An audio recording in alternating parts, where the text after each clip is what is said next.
abota ba ƙarya ce ba aminci ba wasa ne ba wani ya yi rawa an watsa kuɗi ni na taka ba watsa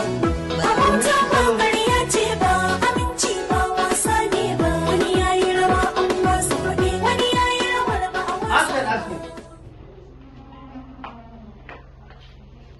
abota ba ƙarya ce ba aminci ba wasa ne ba wani ya yi rawa an watsa kuɗi ni na taka ba watsa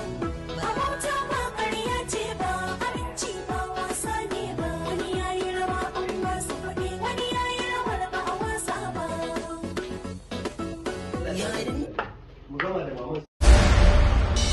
ina mai tabbatar miki da cewa da ni da ke mutuwa ce kawai za ta iya raba idan baki dawo gare ni ba mutuwa zai wannan hargagin naka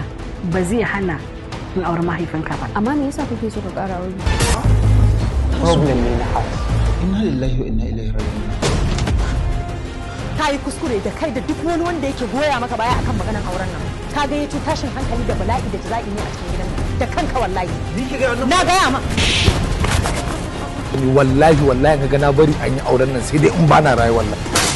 sai na yi wa rayuwarki illa fiye da tunanin ki ta yaya za ki yi magana da mutum bayan ya mutu wallahi bari ki jin faɗa miki wallahi ba ku isa ba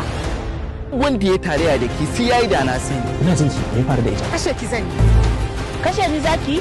kwarai da gaske to ne yanzu duk amincin da ke tsakanin da ke